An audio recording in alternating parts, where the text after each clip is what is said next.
Hi, welcome back to Shannon's Plants Planting Time. Today I thought we would do a video about what is in my supply cart. Now this video will hopefully help you determine what supplies you need on hand and how you can use them. But it is also a selfish video for me because I need to straighten my little cart here that holds all of my supplies. So, yes, it is selfish. But anyway, nonetheless, we will proceed. So, I'm just going to pull some things out and show you what I got. First thing I'm pulling out is Super Thrive. Now, Super Thrive is an enhancement solution that is to be used with a fertilization program, or it can be used alone. It also helps root cuttings quickly because it has vitamin B1, and I have heard that it has something called auxin in it which help root development. But yes, Super Thrive. You can find it at your local big box store, and it is around, I believe, $10 here. So, that is one thing. Let's see. I have some Better Grow Orchid Bloom Booster. Now, yes, the NPK ratio on this is 11:35:15 plus essential minor elements. It's fortified with phosphorus to promote abundant blooms. However, and it was $4.99 for this bag. However, I have yet to have an orchid either rebloom for me after it loses its blooms, or if I bought an orchid without a bloom, it has not bloomed for me yet. I am working on that. Orchids are tricky, man. Let's see, what else? We have, which I brag about all the time, Liquidirt. This is my favorite all-purpose plant food fertilizer. This is a concentrate which makes 50 gallons. It is around $40 for this pouch, but it is a lot of bang for your buck considering it makes 50 gallons. What you do is when you get this, you fill this with 1 cup of what's it called? Distilled water or filtered water. Has to be filtered.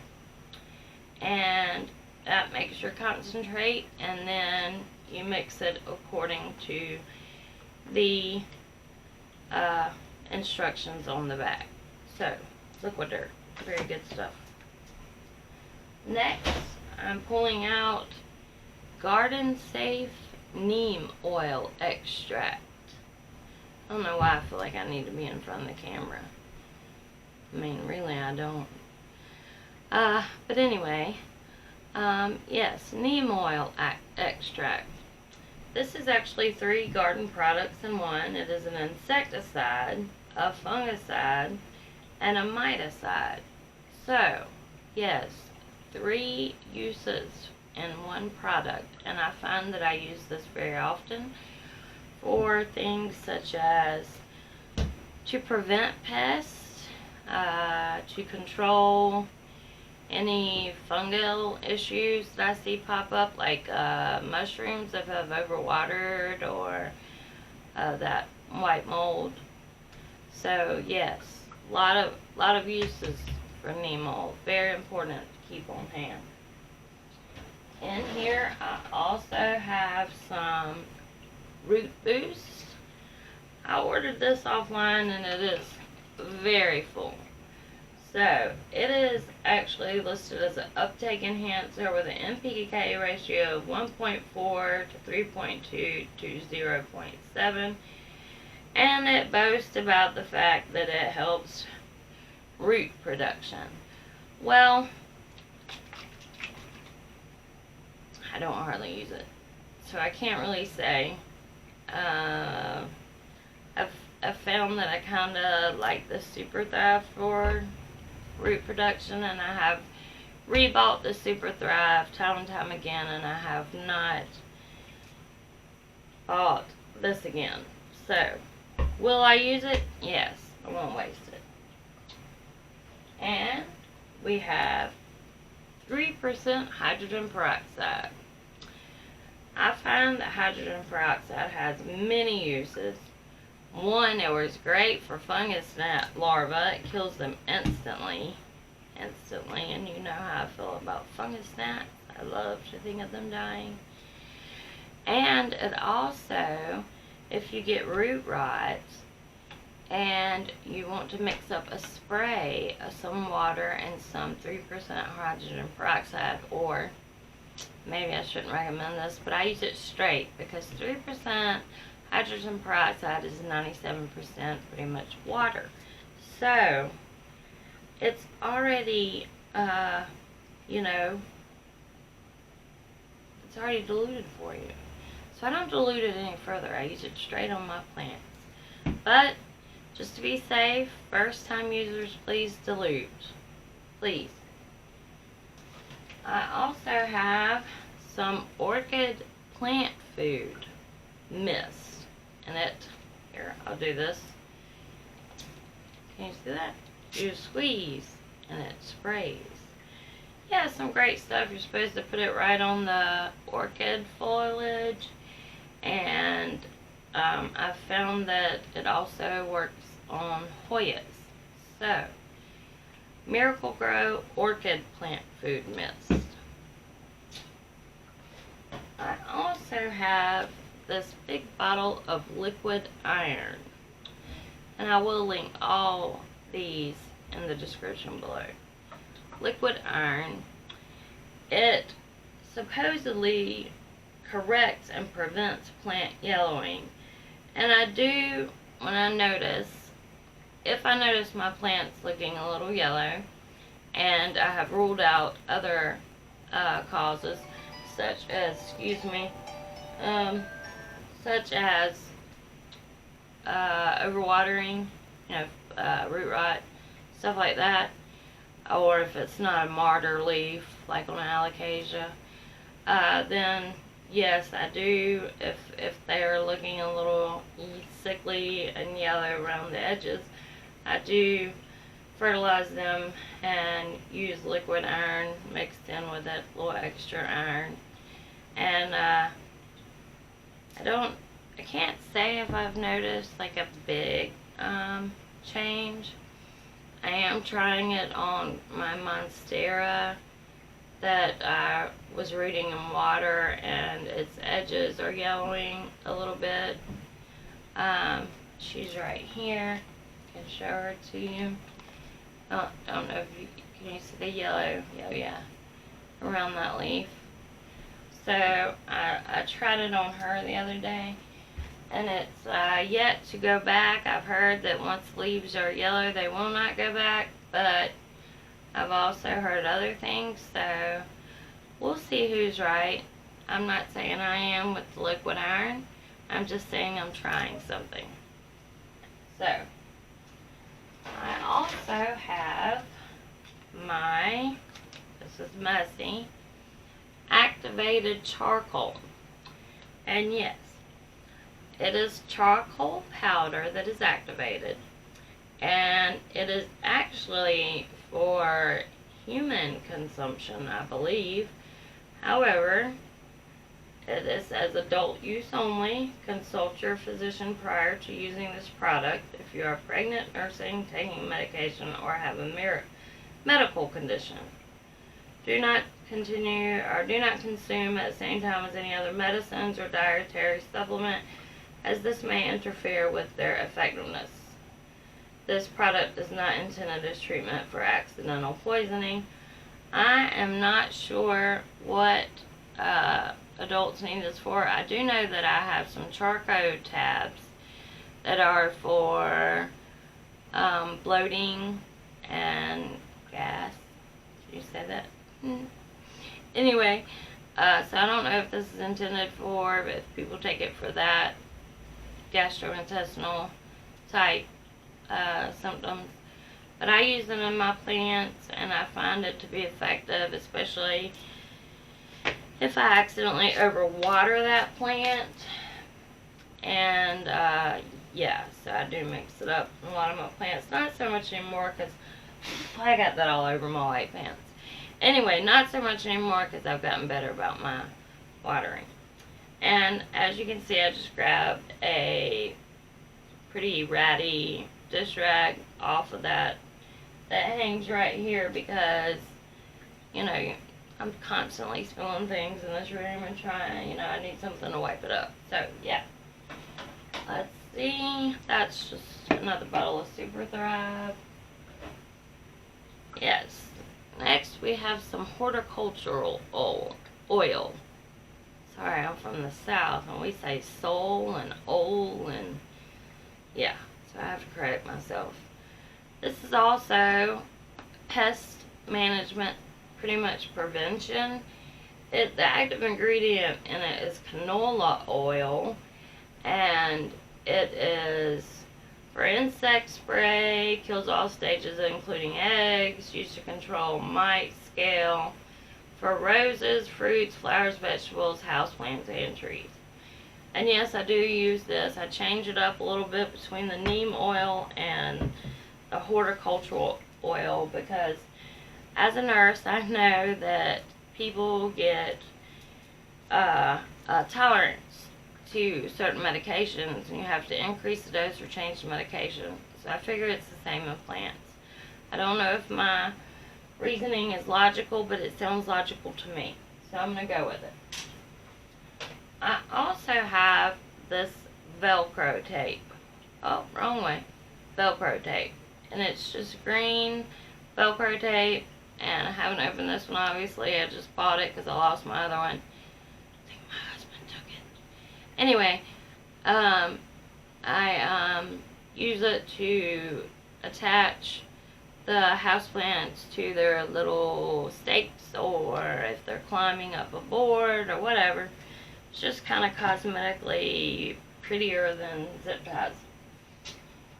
And I have Crazy Cakey cloning paste.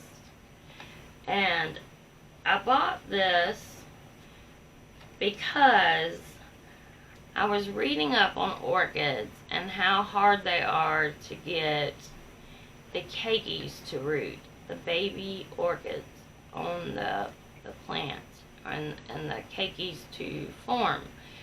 And this is a very Vaseline type consistency paste that you place on the orchids in order to produce cakeys, I believe. I have not actually ever used it on my orchids. Maybe I need to. That's why I don't have any blooms. But I read, and you have to expose the node and all that, and I'm just working my way up to that.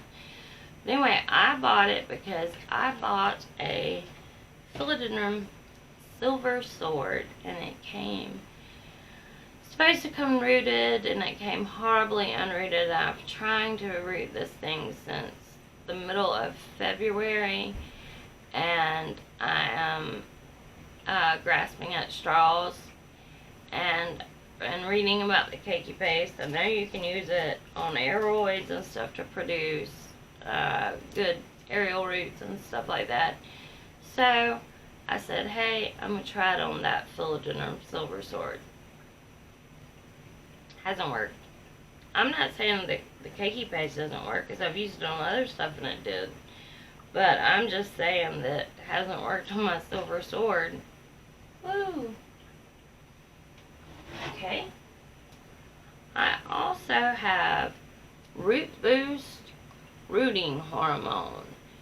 And this is a powder that when you take cuttings, you are supposed to stick in the powder, dip it in, kind of blow it off, and then put it into whatever substrate you are, or medium you are rooting in.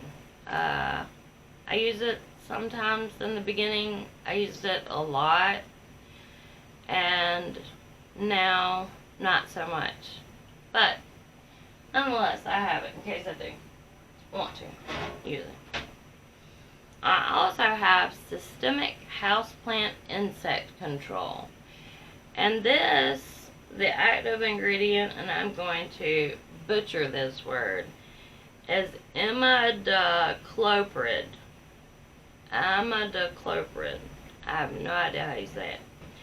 Anyway, it is a systemic treatment for pests instead of just like a spray-on with the neem oil and the horticultural oil, because it actually is taken up by the plant, and when the insects feed on the plant, then they are poisoned by that word I can't pronounce, and they die. So I don't use that a lot because I don't like to systemically change the composition of my plants, and I just don't think too much systemic things are, I don't know, it's not natural. There's a lot of other ways to get rid of pests, but I do have it on hand in case something gets out of control. I also have garden safe insecticidal soap, which is also for pests. It kills pests.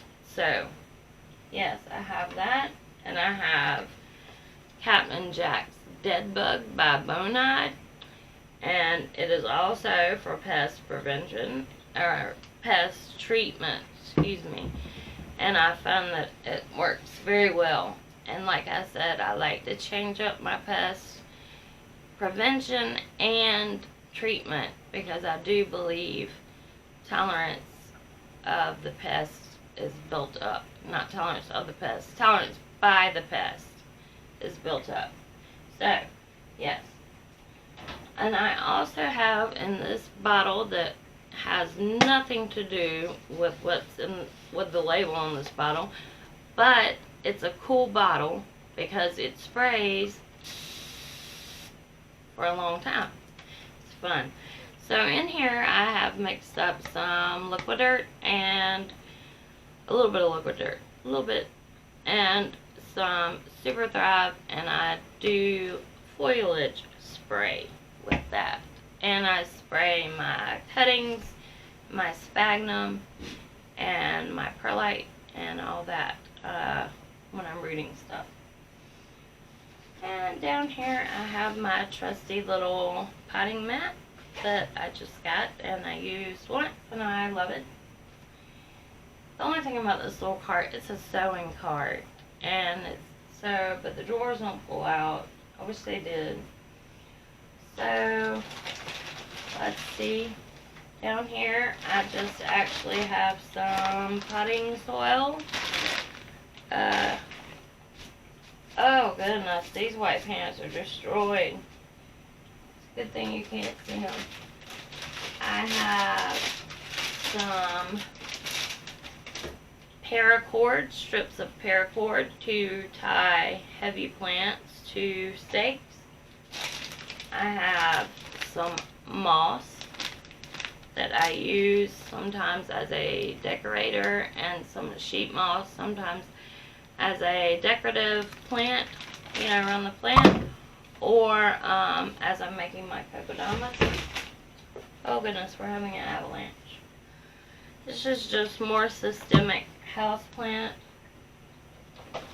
This is the grow lights that I'm currently using. You can find them at any big box store, and I buy the $14 ones, the cheapest ones, and I find they work well. And I have them in like a cheap light. I just realized that my grow light was falling over into one of my orchids. Oh goodness. But anyway, I took the bulbs, you know, like instead of using regular bulbs and a little fanned out light fixture, I used grow lights, and it works great. It works great. I also have this bag of Dr. Earth Pure Gold Organic and Natural All-Purpose Fertilizer. It has an NPK ratio of 2:2. And the thing I like about it is that, I'm going to butcher this word too, it has the endomycorrhizae, endomycorrhizae, and that I read helps with root production. So, yeah, I use that in my potting soil, mix it up in there. So, anyway, we're almost done. I have some little mesh that came off of my, believe some orchids that I bought. They were in this mesh, and I use this in, when I'm making kokedama, or when I'm, when I want to cover a drainage hole, and I found it works well. And if you don't know what a kokedama is, it's just a plant that hangs, and it's a moss, and it's a Japanese form of planting plants. And other than that, I have some twine to wrap my kokedama and hang things. And there is just some more paracord and stuff in there. And I have some fishing line for multiple uses. And I actually have some duct tape, because everybody says you always need duct tape. I haven't found a use for this in here yet, I don't think. Oh yes, I have, for sealing my bags of potting mix. And in this little thing over here, I have my pipette that came with my liquider, and it measures it. You just kind of suck it up, and I found that useful. And I have a microfiber cloth for cleaning leaves, because you want to use microfiber so that it doesn't leave residue. And I believe that is the end of the road, folks. And, oh, sitting outside that is my trusty little long spout watering can, so you can get in the plant. So, but anyway, this video has been long enough, so let's call it on that note, folks. I gotta put all this back together neatly so that it can get messed up again. So thanks for tuning in. You can tweet me at Collier_Shanon, and that's COLLIER_SHANON. And you can follow me on Instagram at ShannonCollier26. So I hope you enjoyed this video. I hope you find some of these products useful. I will, like I said, link all of them in the description below where you can get them. And other than that, have a good day and happy house planting, and I hope to see you in the next houseplant video. Bye. I think it's a video. Bye.